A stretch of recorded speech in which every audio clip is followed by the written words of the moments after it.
right. Welcome, everyone, to ActiveProspect's Home Services Perspective webinar, From the Ground Up, Growth Strategies from Home Service Pros. We're excited to have you with us today. I'm Andrew Bailey, a content strategist here at ActiveProspect, and I'll be moderating this exciting webinar for you. But before we jump into the good stuff, we have to go over some quick housekeeping. On the right of your screen, you'll see two icons. One says chat, the other says questions. The chat icon is for reactions and general comments. General comments such as, oh no, not me again. But also, more importantly, we are going to pin a comment to the top of this that for any time, if you want to save some time for after this webinar to continue the conversation, you can feel free to do that. The questions icon is where you'll submit any questions that you have for our two expert panelists. We'll try to address some periodically, but have no fear, we have saved some time for a Q&A at the end. Also, we'll be tossing a few polls your way to help steer our conversation. And if for any reason you have to drop off the webinar early, no worries. A recording will be sent your way tomorrow. Now, let's meet the stars of the show. Ryan, Dion, would you introduce yourselves? Ryan DuCharme, VP of Marketing for WinChoice, longtime ActiveProspect webinar watcher, first-time participant. So thanks for having me. And Dion Green, Senior Customer Success Manager here at ActiveProspect. A little bit about me. A lot of you know that I am in and around the home services world. I kind of got my start at a previous employer at a construction software company.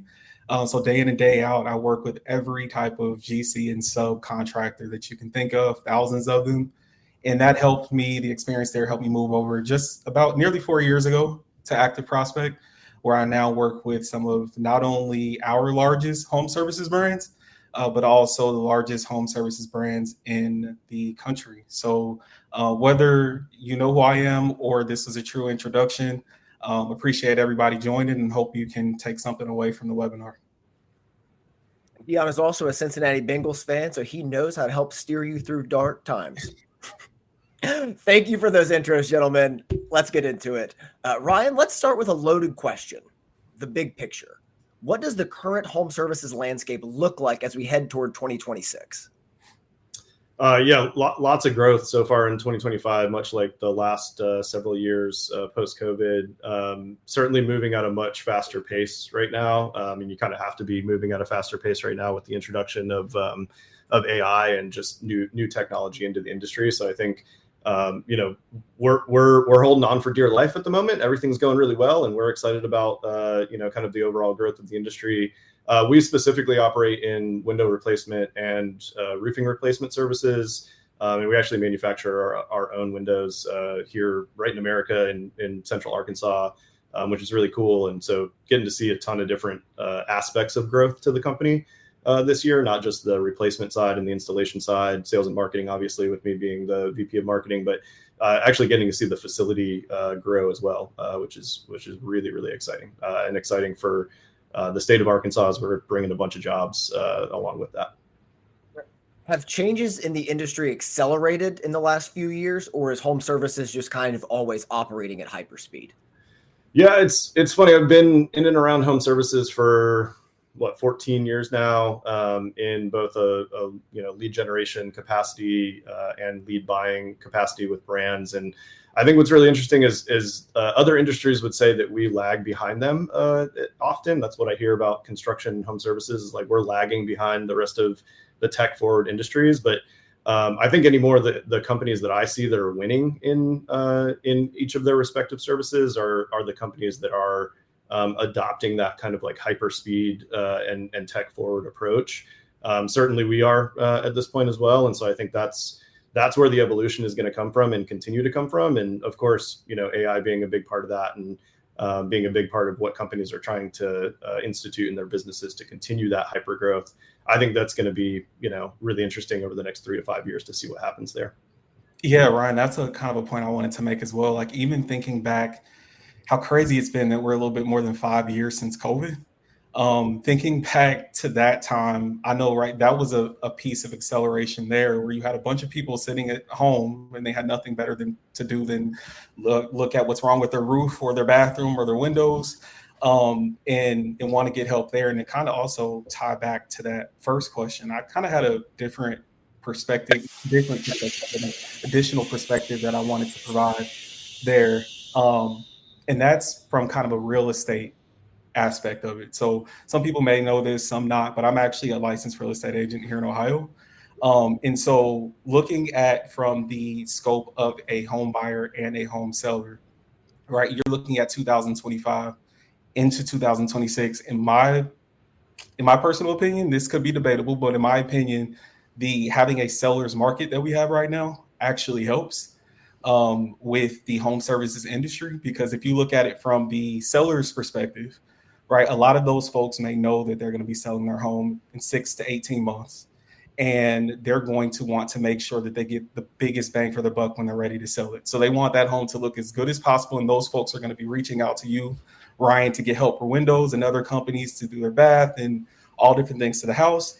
And then you also look at the buyer perspective, which you have some buyers that, because it's a seller market, for whatever reason, one reason or another, maybe it's financial, who knows, but they may not be ready to leave their home. So if they decide for their family, hey, I'm going to be in my home, I want to make it as comfortable as possible, right? And so what can I do to upgrade and make sure that we're in the best spot? And so those folks are reaching out and gonna be needing help as well. So at least the rest of 2025 and going into at least half of 2026, I think that's actually a part that people don't think about that's going to kind of help grow and continue to speed up the home services industry. Yeah, I agree with that perspective. I did not know you're a real estate agent. That's new to me. I didn't either. But interesting stuff there. And I think, just kind of the gridlock, you're right. The gridlock we're seeing in the housing market right now is definitely leading to people doing more projects because they know that they're going to stay in their homes longer. So, and I see that continuing even with easing of interest rates. Speaking of those projects and kind of tying it into our growth conversation, Ryan, has WinChoice still experienced growth in 2025? And if so, how does that compare to last year? Yeah, I mean, we're up actually close to 100% over last year, or we should be toward the end of the year. So yeah, experiencing tremendous growth. I think one interesting aspect to that is, what comes along with it for us is we have to make the windows and sell the windows and install the windows, right? So like the growth that we're experiencing is not just in like lead gen growth or in sales growth. It's actually in growth of output from a manufacturing capacity as well, which is a whole nother layer to business that I have not been a part of at this point. So it's really exciting and interesting to see that part as well. Just a very different way to kind of grow the business and have aspects to the business that, are additional like growth levers. So what strategies specifically have been implemented that have led to that growth you've experienced? Yeah, I mean, kind of going back a year, I think I've been in my position full time for just about a year at this point. When I joined the company, they were humming along. I think the top 500 came out recently, and you saw WinChoice at, I want to say 54. Last year we did right around 60 million. They've kind of hovered in that like 40 to 60 million range for the last few years. And a lot of that has been fueled by, having, before I joined the company, they had like one or two lead gen sources total, right? And to build, a $60 million company on the back of, one or two lead sources is one, incredible, but also too risky, right? And so one of the things that I brought to the table when joining WinChoice was we diversified in that space really quickly, right? Brought on new lead gen partners, brought on an agency that I'm really close with and does great work for us. Started generating our own traffic through owned and operated sites, stuff that was not happening prior to my arrival, and then also working on a new website at the moment too. So like lots of different things, not just one thing is leading to that, but at the same time, I couldn't do all that without the sales team. We made some great sales hires through 2025 and continue to hire on that team. And those guys are crushing it right now. So ultimately, they're making me look good at the end of the day. I just got to bring the leads to the table, and they're the ones closing it. So I'd say all of the above. Yeah, Ryan, I just, out of my honestly curiosity, so Andrew, sorry to stay your job a little bit here. But was there anything specific? Like, did you have a list when you were looking to grow the partner channel of specific things that you were looking for to kind of say, hey, in order for us to start working with this partner, at the very minimum needed X, Y, Z? Yeah, it's a good question. I mean, I had my eye coming from, having two partners. There's a lot of companies out there to pick from at that point, right? So I had my eye on a few companies that I wanted to work with. But at the end of the day, if you are not saying yes to my, do you offer trusted form question, you're not even going to be in consideration at this point. Like, I think that is like my one question that I can very clearly say, like, yes or no to. If you're not supplying trusted form certificates, I don't have the ability to work with you. So I'd say that's definitely up there. Others that don't have the ability to share, their creative or, websites that they're, generating leads on. Those are always a little suspect to me. So I would say that's another one at the top. But if you're not giving me trusted form certificates, I can't protect our business. And so you got to have that at the very minimum. So. It makes complete sense. And yeah, that's something. Trusted form is definitely something that we'll get into and talk about more. I want to kind of look at from a technology standpoint. It was interesting to me. I've been again at ActiveProspect for nearly 4 years. And for the first 3, there weren't many people in my experience or many companies talking about lead scoring. And that over the past year has really taken off to where, companies are wanting to use different partnerships they have. Like, we work directly at ActiveProspect with Faraday and Think Unlimited, right? And these are just a couple of options of lead scorings that you can kind of tap into to really optimize on the leads that you guys are receiving. And that honestly goes across not just home services, right? But that's one of the things that we can point at that is not vertical specific and can help in insurance and legal and all the above. So I think that's one of the things that I mentioned that I've seen there as far as strategies and growth. Another thing is leveraging data. So a while back, right, you might have the form and you might have what's on the form, the first and last name, email, phone number, those basic data, and the data will be provided to the lead buyers. And then it's like, okay, this is the data we have. What can we do with this? But I think especially as the sellers become smarter with the data that they're getting from the consumers, right, then providing that to the buyers like yourself can be smarter in using that data on the back end as well.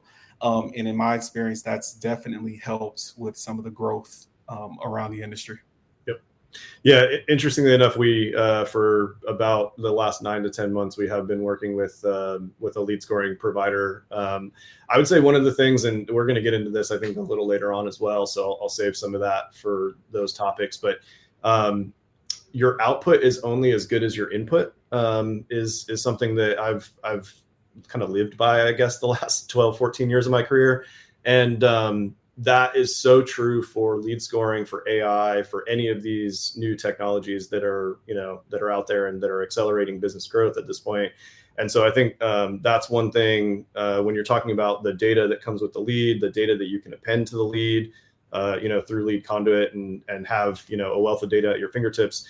I think one of the things that we are constantly evolving with and working on, and have been throughout most of this year is just data hygiene, right? And data integrity, and making sure that what you're putting in is something that you can actually get back out. And when you get it back out, it's something that's, actionable, clean information that you can actually make decisions on. So I think it's a big part of what you're talking about as well, and something that companies definitely need to focus on there. Absolutely. Awesome. All right. Before we move on, that leads us directly into our first poll of the day. Are you a lead buyer, a lead seller, or both? Please get your votes in now. We're going to circle back to the results shortly. But while people are voting, Ryan, you've worked on both sides of the lead generation equation. What does a winning growth strategy look like from both a lead buyer and a lead seller perspective? Let's start with the buyers. I think in this day and age, with as many companies that are out there and ultimately as many channels of marketing that are available to market through, I think diversification is number one. When you're a lead buyer, you have to be working with many companies. I've heard often this approach of I work with 40 and 50 and 60 different lead companies. And I think maybe that works for some companies. I think that my approach is a little bit different in that case. Is yes, there's got to be diversification, but I'm looking for diversification across channels, not just diversification of companies that I work with, right? And so I try to take that a little bit deeper. And at the same time, I think if you're working with too many companies, it's really difficult to maximize the value of each of those partnerships. And so that's another thing that, I kind of take to heart. And with our partnerships, I'm looking for maximum value there, right? And so if I'm working with 40, 50, 60 different, companies, or, my team is working with that many companies, it's really difficult to maximize the value of a single partnership when you're having to look across all of those partnerships, even with really good data at your fingertips. So I think from a lead buyer perspective, you got to have the diversification, but you also have to be looking at how you can go deeper into that partnership and create, transparency between the companies that you're working with to make sure that you're maximizing the value that you get out of that partnership as well. I think you're going to ask about the seller side. I'll let you kind of prompt that for me. That was good restraint. That was very, very good restraint. Dion, where do you see lead buyers struggling the most? Yeah, so just really quick, I mean, to Ryan's point, Ryan, I agree. Like anyone that's worked with ActiveProspect, a lead buyer or lead seller, you guys know that we are big on connections, right? So we want you to make as many connections as possible, and as many connections as you feel that you need. But it's also important at the end of the day, when you're having those conversations, to make sure that you are working with the right people, right? And it's not necessarily they're doing anything wrong, right? But it just maybe it doesn't align with your strategies, and it could be vice versa as well. So I think that's a big point there. Regarding buyers and struggling, Andrew, I mean, I think it sounds simple, but a lot of the times it's buying leads that just don't have anything to do with the interest as the buyer, right? Like you hear a lot of buyers that feel that they are wasting money by getting leads directly into the funnel. And that's why we really, push the use of lead conduit, right? Because what lead conduit is doing is, right, it's sitting in the middle of your lead provider as well as your CRM and your call center. And it's doing a lot of the vetting for you in real time, right? So it's not really going to affect your speed to lead or anything like that. And so that's a big reason we push it. Of course, you can get leads directly into your CRM, right? But how many of those will you know if they're a duplicate? Like, how do you know, especially if you're looking at a certain market and getting leads in a certain market and possibly working with a vendor that is national, like how do you know that those leads that you're receiving are within your specific market and you're not blowing money there? Yeah, I think the other area that I think lead buyers could do a better job of, or kind of, to along the lines of struggling on the lead buyer side, I think you got to know your customer. I think that's something that I've learned really quickly in kind of the last couple of times that I've led marketing for a company. Very different, companies, right? So leading marketing for a solar company and leading marketing for a window replacement and manufacturing company, very, very different customers, right? And very different areas of the country. And so what I learned in the solar space, I can apply some of that to what I'm doing right now. But what I'm learning in the window space is, even in our markets, like our customer is very different than what I would have expected it to be. And so going back to kind of the data points that we're talking about and how data goes through lead conduit, and all of that is valuable to build yourself a persona or profiles of customers, right? And so again, the more data that you can get on who that customer is, the more targeted you can be with ads with the companies that you're working with. And that's kind of why even I've stuck to the companies that I work with at this point, is like they're serving us leads that are our customer. Like they and maybe they don't even know that is the truth. But at the end of the day, conversion, tells the story. And like what I'm seeing is the companies we're working with are very much in line with like our target customer. And so that's something that comes from, the Faradays of the world, and all of the data that we put through the conduit into our CRM. So, yeah, and I think that's a really good point, right? And that's kind of ties into why, like, for my seat as a senior customer success manager, we want to make sure that, hey, it's not just about blocking the leads, right? And a lot of our buyers know this, right? Lead conduit isn't put there to kind of create some tension with your partners, right? But it's to help you ingest the leads that are best for your company, and then help use that data and provide it and have those conversations with your partners so that they can kind of make changes on their end. You guys can get to where you need to be and have a long lasting partnership. So I think that's a really big piece of it. And I think it also ties into, right, when you're struggling like with all of this, at the end of the day, you also have an end of the funnel where you have that call center, you have that person that you're paying to speak to that consumer, right? And any buyer, I'm sure, like yourself, Ryan, would tell you that every second that you're paying that person in the call center, you want them talking to someone that is a legitimate opportunity to convert. And so that's why it's really important, like you said, to know your audience, and use and leverage different tools such as Lead Conduit to get that information. Even what I suggest in Lead Conduit, right? You should never really start using one of our enhancements and start actioning off of them or rejecting leads right away. Right? You at least want a couple of weeks, maybe a month, depending on how you do things internally, to look at that data, evaluate it against your conversion data, and then you make the decision on these are the type of leads that I'm going to be rejecting because I know they're not going to convert for my team. Yeah. And I think working with your vendor partners on that as well, right? Like, I think that's something that, coming from both sides of the equation and seeing the vendor side in that perspective, or the lead seller side in that perspective, being able to work with partners to say, hey, this is not converting. And even if they're able to get some of that stuff out of the mix before, rejection, that ultimately saves you transaction, counts in Lead Conduit. So there's ways to ultimately even go a little bit further with that as well. So I think both sides of that is true. Before we get into lead sellers, let's circle back to the results of our poll really quick. Looks like most attendees here are lead buyers, although sellers are represented. And looking at the chat, a few people chimed in as well. Thank you to everyone that responded. Ruben Ugarte, I know that guy. He was once a buyer. Matthew's a seller. David Evans, a super buyer. So got a lot of response and a lot of feedback. All right. Other side of the aisle, Ryan, I know you're excited for this one. How can lead sellers stand out in such an overly saturated market? Yeah, I think it goes without saying, transparency, number one, right? You got to be, I have to, as a buyer, understand where the leads are coming from, what you're doing to generate the leads, the ads that you're using to generate the leads. So I think, one of the questions that I'll ask when I'm vetting a new lead partner is like, hey, just share some landing pages that you generate a decent amount of volume on, or can you share your ad creative with me and tell me what your team is going for here with ads. I think there's so many ways to generate leads digitally and online these days that to stand out, I think you should be leading with that. I think you should be leading with the idea of, hey, this is who we are, this is how we operate, this is how we generate leads, this is where they come from.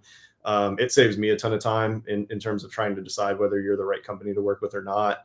So I think that's the number one side of things. I think also, just having a dialogue around what the targets are that we are looking for. Often I see lead sellers come to the table and say, hey, I'll give you leads for $60 a lead, or I'll give you leads for $75 a lead. And it's like, I don't know if that's good or bad at the end of the day, right? Like there's leads that I pay $120 for, right?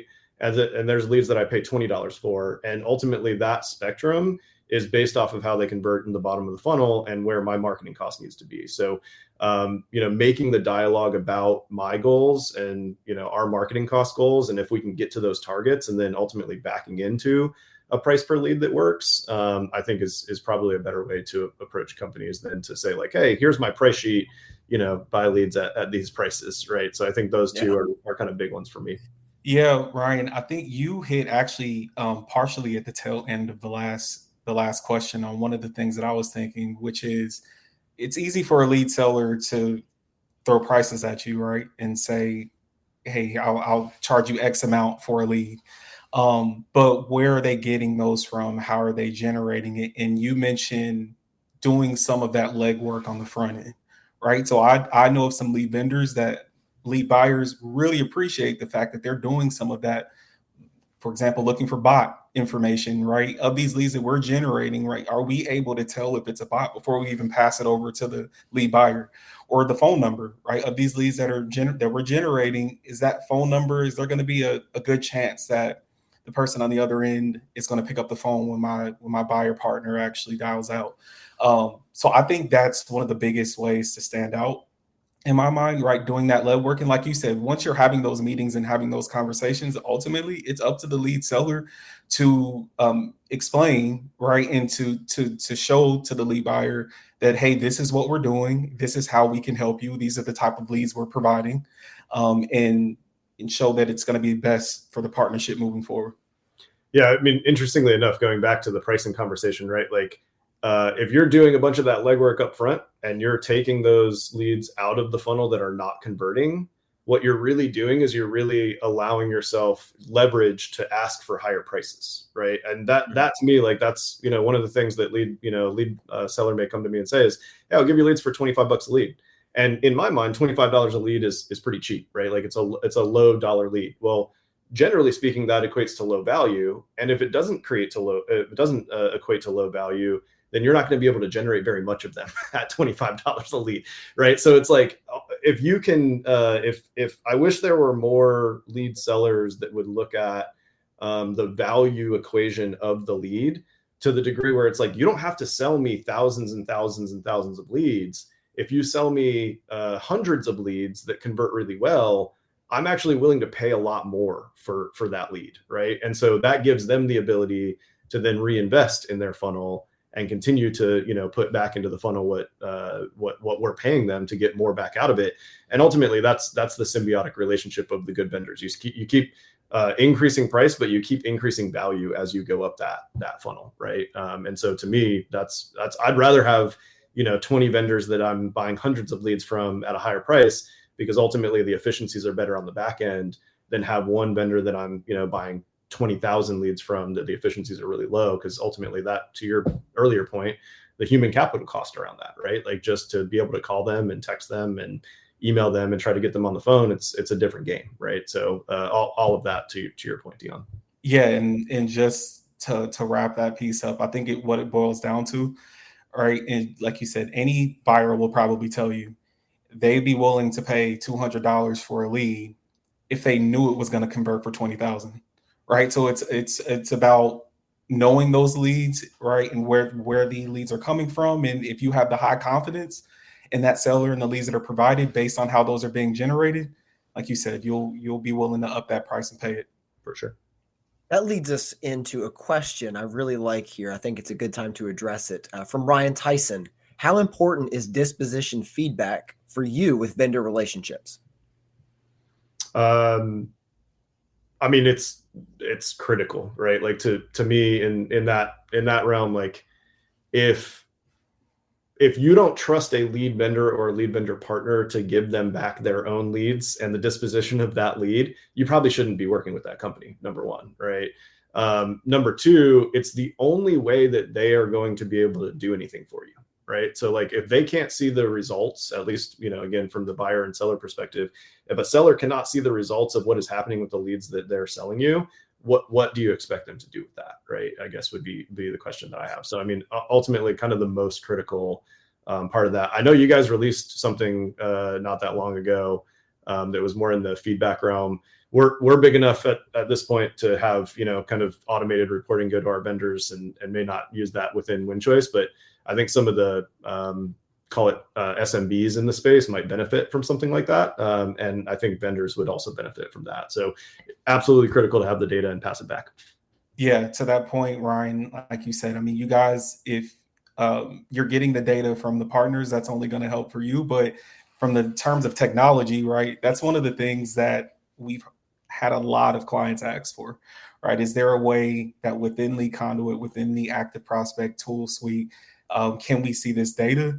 And now we're working towards and have worked towards being able to, for starting with Salesforce, and eventually we want to touch on every CRM, right? To be able to pull those fields into Lead Conduit, see that against the data within Lead Conduit, and not necessarily have to look at it outside of the platform versus when you're looking at the lead funnel inside of the platform. So like you said, you know, if there's anyone that wants to know more about that, please reach out. But it's critical to have a view at what that conversion and disposition feedback looks like in order to scale. And a quick note on that for the ActiveProspect product team: if I could see, like, you know, results by lead source in a report at some point in ActiveProspect where I get the feedback coming back in, that would be awesome. So that would be something that I'd definitely look for with you guys. Shifting to a more overarching view now, Ryan, how does compliance factor in for lead buyers and sellers trying to grow in this environment? Yeah, I mean, I think the environment for compliance has shifted a lot. As A lot. Yeah, a lot. And so it's kind of like a constant ringing in your ears, almost, is the way that I would describe it, right? Like it's something that you have to constantly be thinking about as a marketer. Certainly something you have to be constantly thinking about as a lead generator. And I think that having tools in place that help ease that ringing, I think is a big part of my job as head of marketing, is making sure that anything that we're putting into our funnel is somebody that actually made that request, somebody that we can call, that we can text, that we can email, that we can reach out to in the medium that they want to be communicated within.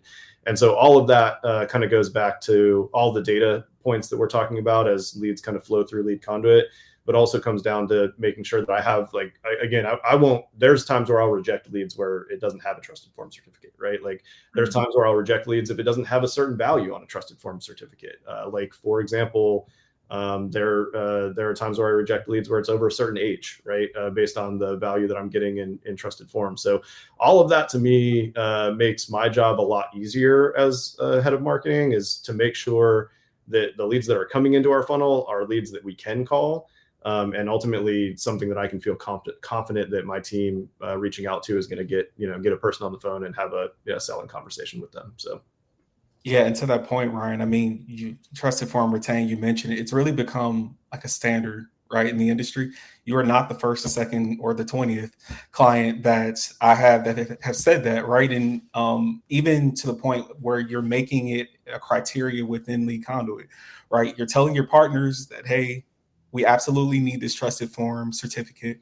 And you're telling the system that as well. And it's like, you won't have to deal with it unless that trusted form is there.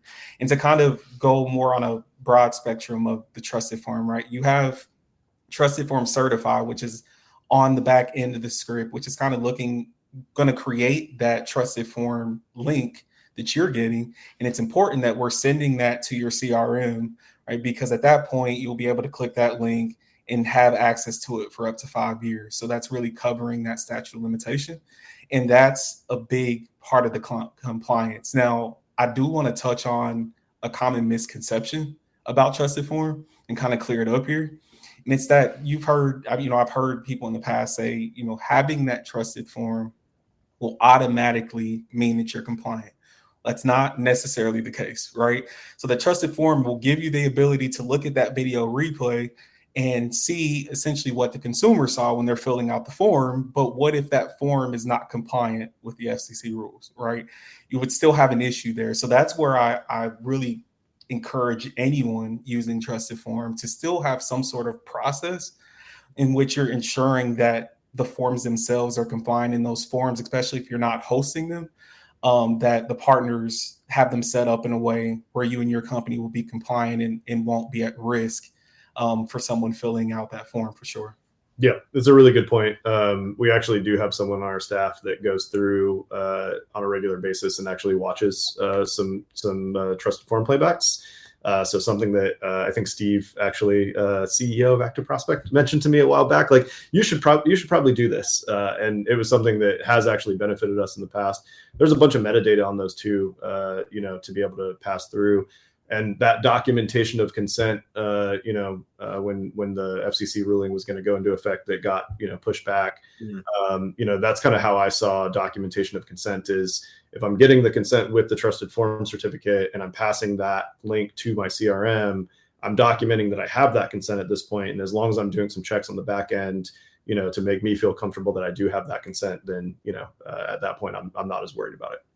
Yeah, and you also mentioned the metadata. I think that's a big point to call out, because it's not just that screen recording, right? There's also things like the domain, a page URL, approximate geolocation. You mentioned earlier the age, right? And ensuring that it's not an old lead that you're expecting that you just went through. So all that's information through Trusted Form Retain and through Trusted Form Insights that you can get and leverage, and just appended data, right? I mentioned earlier, there's a ton of data you can get from your partners, right? But even through Trusted Form, there's more metadata that you can get and kind of break down there. And also to mention, just on the point, again, not to harp on it, but the point of how important it is to a lot of the buyers, right? we felt it was so important. We created here at Active Prospect a specific page for home improvement providers that are trusted partners of Active Prospect, right? So I think we'll be throwing the link in there for anyone to view, but those are all of our partners that we work with that that if you start a relationship with them, they'll be able to provide trusted form and keep you compliant there. And so take a look at that. And also if you're not, if you're a lead seller and you don't see yourself there and you want to get in front of more companies, then at the bottom of that page, you'll be able to apply to have your logo there. And it's kind of just taking that next step of those connections that we know all of our clients love and helping streamline that. Yeah. Dion, do you think compliance, I mean, I feel like I know the answer, is still largely viewed as a burden, as a box you have to check? Or do you think more companies are seeing the benefit from foundation to ceiling compliant lead gen efforts? Yeah, for sure. I'm curious to what you think the answer is, but I'm going to say you think the answer is B. So yeah, it's definitely more of a, I don't know, not to be dramatic, a way of life, right? Like I have a few clients that even though the FCC rules did not go into effect, that's kind of helped them set themselves straight, right? And they realize in that process of trying to prepare for those rules that may or may not come back at one day, that, hey, we were doing things wrong here, or we left ourselves really open for a lawsuit here. How can we improve this? And so they made those changes indefinitely regardless, right? And it's a decision that their business made to where, hey, we need to use things like Trusted Form Verify, for example, for those who don't know. Trusted Form Verify being Active Prospect's consent management language manager. It's one of those things where it's still always a suggestion, like you said, Ryan, that you have someone go through those trusted forms and check those as well. But then when you have a consent language manager like Verify, that's going to plop into the same screen for you in the UI, all of your different variations of consent language. So without even having to go into each of those trusted forms, you can see, okay, this consent language mentioned wording that do not align with us at all. Let us talk to our partners about it and get that clear and kind of, again, streamline that process. And even if you you can decide to action off of that and filter out those leads that don't have consent language that aligns with your company goals. Yep. I think that managing by exception part is where that becomes valuable right now too, is, ultimately, if you can pop up, to the top of the screen just by sorting that there isn't consent language, or there's consent language that's too short, that doesn't mention, pre-recorded calls or SMS or whatever the case is, I think all of that makes it easy to be able to have those conversations too. Yeah, and I think it's all kind of like a package, right? So you have that for Trusted Form, but then we also seek out partnerships with, and Ron, I think you've used these in the past, possibly currently using them with Contact Center Compliance for their known litigator tool, Blacklist Alliance for their litigator tool, right? It's not just the compliance on the piece of that, what language is on the form, but also like, are these people that are reaching out to you, trying to bait you to get you to reach out to them so that they can sue you, right? So using tools like those third-party tools that we have to kind of call that out and make sure you stay far away from those phone numbers that have been deemed, hey, these are folks that have been in an open lawsuit before or currently in one. We don't want to deal with that or even have our team come close to calling them. Yeah, those are what I call high value rejections, right? Like we don't reject often for those things, but every time we do, I look at it and I'm like, man, that saved us a bunch of money. So yeah. We don't reject often, but when we do, it's with vigor. Jumping into another question here from the audience. What compliance missteps are sellers making that hurt their credibility? Oh boy. I mean, again, I think like basics would be not sharing or like showing TCPA language, right? Or like giving you the ability to view what their consent language is. I think is a big one. I think that's a red flag for me, like immediately. If you're not going to share kind of the end of the form experience with me, it's hard for me to buy a lead from you at that point. So I would say that that's the case. And then, yeah, I mean, I go back to this as my, kind of black and white. It's like, if you don't have trusted form and you're not able to pass me a trusted form certificate, I think that's a big red flag for me. So that would be another one that they would be making. But I mean, little stuff too. Not capturing the right phone number at times. You can do some data appends on phone numbers and make sure that you're not getting I think it's called like the reassigned numbers database or something like that, not getting a number that is somebody else's phone number. And then ultimately, recycling leads. I think that's something that all of us as lead buyers at this point, which interesting to come from both sides of that equation, but ultimately like recycling leads and just reselling leads just to do it. I see that happen pretty often. And it's pretty easy to tell with some of the tools that we have in place from you guys that's the case. And so having those conversations and making sure that people aren't doing stuff like that.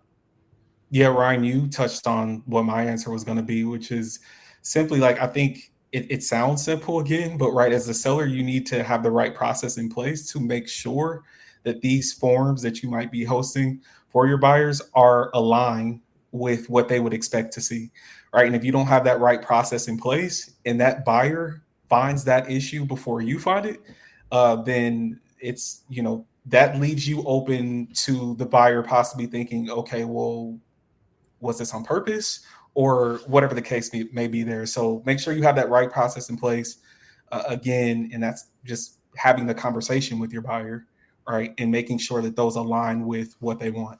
Yeah, it's interesting, like coming from the lead selling side in my early career, you can feel the hesitation that people have. Like, are you actually generating real leads, right? And then being on the lead buyer side at this point, I now have that same hesitation talking with companies. And so the more you can just be upfront about what you're doing, what the consumer experience and what the consumer journey looks like, I think those are all great ways to be able to kind of overcome the compliance conversation and make your clients' jobs easier at that point. So we've talked about several different aspects of the modern marketing mix. Ryan, how would you recommend balancing compliance, diversification, and cost efficiency with all of this? It's a tough job. I mean, ultimately, I think it all kind of goes together, right? Because at the end of the day, if you have somebody that is serious about, let's say in our case, like if they're serious about getting their windows replaced, right? And they're out on, in a digital environment searching for window replacement companies, then I think that customer is going to be more apt, or that prospect is going to be more apt to go through an experience that is something that they know what they're doing, that they know where they're going to be going, that they know who's going to be contacting them. And so all of those things relate to the compliance conversation, right? Like at the end of the day, if the consumer knows who's contacting them, knows why they're contacting them, knows why they filled out the form, and ultimately who's going to be the one responding to that form inquiry, I mean, all of that covers compliance immediately. So it's almost like, you're balancing quality with compliance, but ultimately they're the same thing almost at the end of the day, right? And then as far as cost efficiency is concerned, going back to being a serious prospect, like we're going to close, if we're doing our job properly as, call center operations, as a sales team, as an installation team, like we're going to close a healthy number of those, which is going to give us the ability to reinvest in those partnerships and ultimately take the sales dollars that we're making from those leads and, give them back in marketing cost dollars to lead sellers. So I think, it's all interrelated in my mind. And it's something that I wish more people kind of saw that dynamic of like, you kind of have to have all of it, and the consumer journey matters, right? And what a consumer sees and what they agree to matters a lot in our conversion and ultimately in the quality and compliance of leads that come through.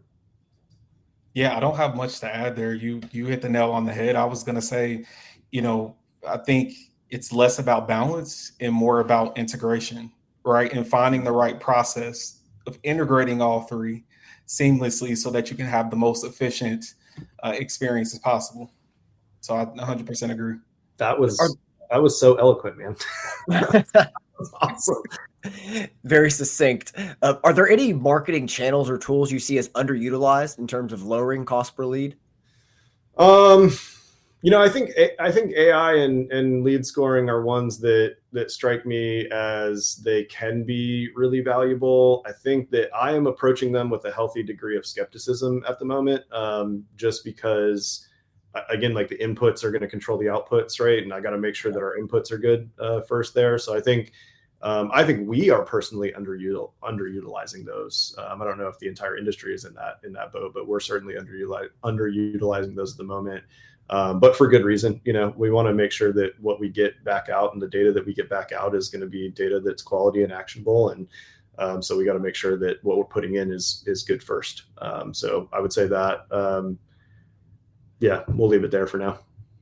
Yeah, and that's just another opportunity, for me to say, although I have no skin in the game, lead conduit is one that I see often underutilized. Seriously, though, it's you oftentimes might see clients that are using lead conduit and using it to do the basics of like deduping, right? Making sure they're in your area and then sending the lead to the CRM, which is like, okay, that works. And you may think that works, but there's a lot more ways that you can be efficient in using it, even with integrating things such as Hatch, right? Or having an SMS system to where you're using it for lead qualification and nurturing, right? Those things are often underutilized. Some folks don't even know, hey, these tools that I maybe already have had can be integrated seamlessly into lead conduit, again, without affecting our speed to lead, but making sure that we're getting the best leads and have the best processes possible.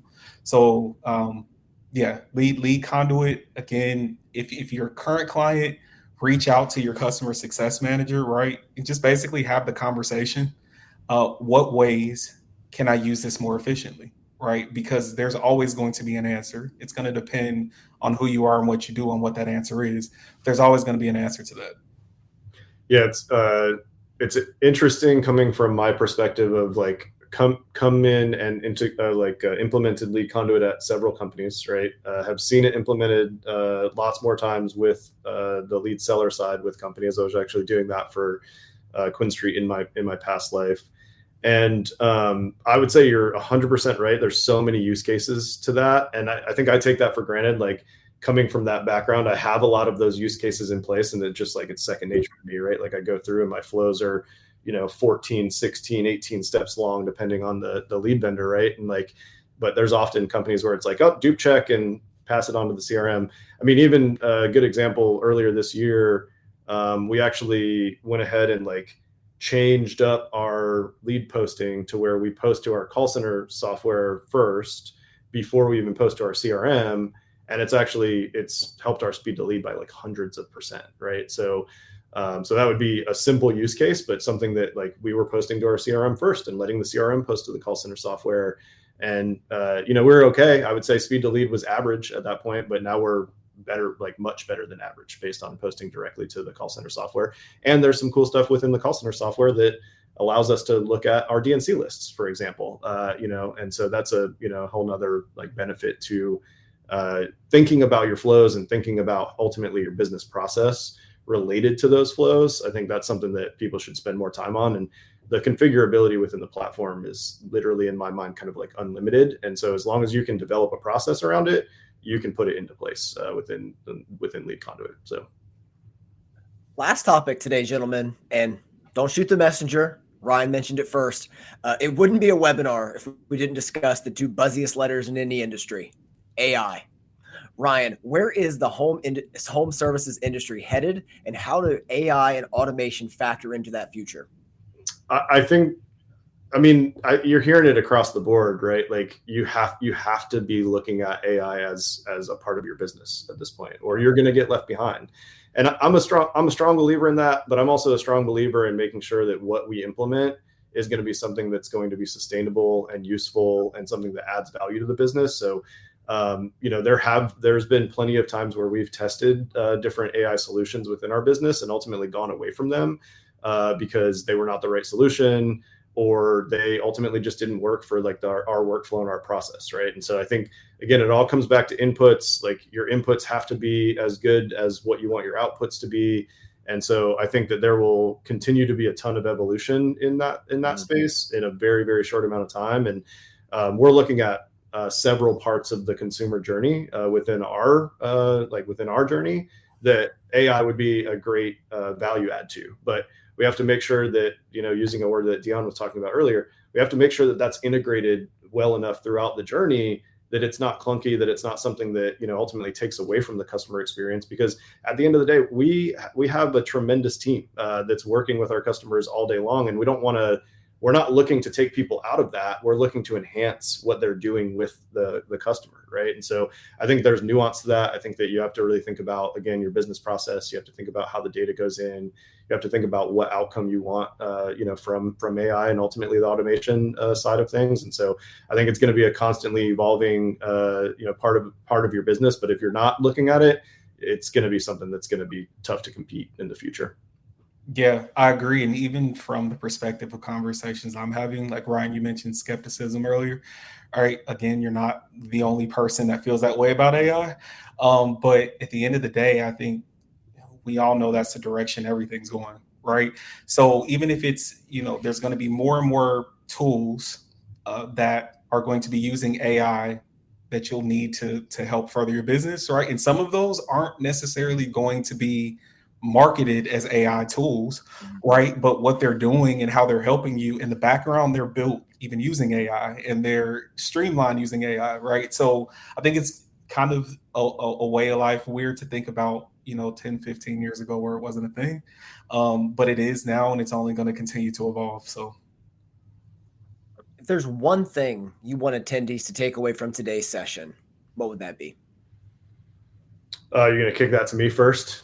Either of you. You got to take it wherever you want. I say personally, I would hone in on the compliance piece, right? Yeah. Like, again, even if you're not using Trusted Form, which we would obviously suggest that you do, having some sort of process as the buyer to where you are checking and know and understand what makes a lead compliant from your side, and making sure that your vendors are sending you that information. And then from the vendor side, right, making sure that you're producing leads that are compliant based on the conversations you've had with your different buyers. So I highly suggest looking into tools and or processes to make sure you're covered there.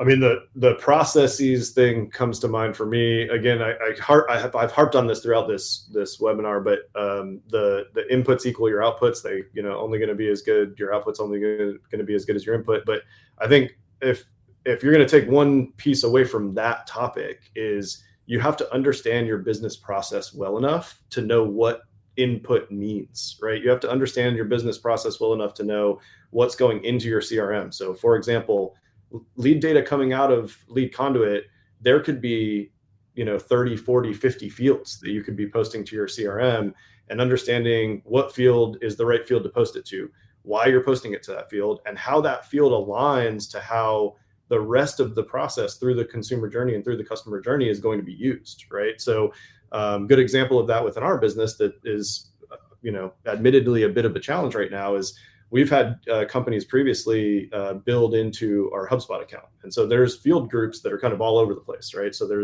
we have one field group over here that's pretty standard HubSpot fields, and we have another field group over here that is ultimately, an external company had kind of built this group for us running some process. And so we're actually having to go back and sit down with, each department, sit down with individuals throughout the business and say, hey, why are you using this, right? And help me understand what led you to make this decision. And if you can go through all of that, through all of your departments, it's a laborious task. It's something that takes a tremendous amount of time. You're going to be able to leverage the technology and the AI solutions that are out there much, much better and much, much faster. And you're going to get value out of them much, much faster. So it's like, I know everybody wants to rush to go implement some sort of AI solution, or, man, I have to text somebody with AI, right? And it's like, well, you don't, as long as somebody gets a text and they're able to respond to you, and you give them a good experience. You don't have to do that with AI, right? But if you take the time to develop the process within your business to make sure that the data that is being used within that process ultimately allows you to get a clean output, that AI solution that you implement, 3, 6, 9, 12 months from now is going to be a lot more useful and a lot more valuable. Before we get into our very quick Q&A today, because this has been awesome. I feel like we could talk about this stuff for about 3 or 4 hours today. It's time for one more quick poll question. What is your next step after this webinar? Going to audit lead vendors, review consent flows, add verification tech, talk to legal compliance, or you're not sure yet? If you're still not sure, again, I highly encourage you to click the link pinned at the top of the chat now. All right, let's move into a quick Q&A section before we finish up here today. If you haven't gotten your questions in, try to get one in there. If we can't answer it now, we might have to be able to address it later in a different capacity. But I'll start with you, Ryan. How long does it typically take to test a new lead vendor before scaling? It's a good question. Many vendors will tell you, 90, 120 days is what they're looking for from a test period perspective. I would argue that is generally true. Many contractors that I talk to and have been in their shoes now throughout the years will tell you, lead quality within the first week, right? So there's this dichotomy of like, you know that it's going to be a good quality vendor within the first week, but you got to have time, to ultimately see the conversion funnel play out. And I would argue both are right. There are times where you can tell if it is the right vendor to be working with within the first week. Absolutely. But ultimately, if it's a vendor that you have faith and you have confidence in, that they are doing the right things, that they've been transparent with you, that they've shown you the consumer journey and you know where the leads are coming from and they're compliant leads, I do think that you got to give it, 90 to 120 days. Even with a company like we term ourselves a one-call close company still, right? Like we send our sales reps out and most of the sales we get are the first time the sales rep visits the home. And so ultimately we can see pretty quickly when our pipeline closes and ultimately the marketing costs coming with that, but it still takes 60 to 90 days for that whole cycle to play out. So I think, 60, 90, 120, whatever you feel comfortable with in terms of investing in that vendor partnership, but you definitely got to give it some time. Though there are times where I think you can tell pretty quickly if it's not the right company to work with. So, Dion, you have anything to add?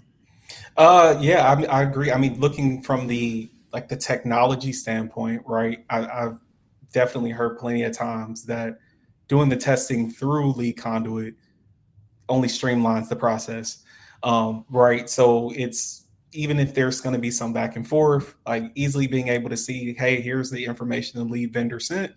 Here's why a test may or may not have worked. And then I guess it's always going to depend on how quickly, right, the partner can get the test over to you. But generally, if you can agree on what information should be sent over, it shouldn't be a long testing period at all. That was great, guys. Unfortunately, we are out of time. That is going to wrap it up for us today. A huge thank you to Ryan and Dion for sharing your perspectives.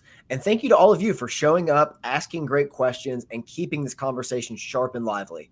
Please mark your calendars and join us on September 10th, 2 weeks from now, for our next webinar, How Insurance Carriers Use AI to Reach and Retain Consumers. Similar to this webinar, it will be geared toward a specific industry, but we believe the insights that will be shared are universal. There will be a link in the chat to register now. Lastly, if you'd like to continue this conversation, please reach out to us via the pinned comment in the chat or by answering our last poll question.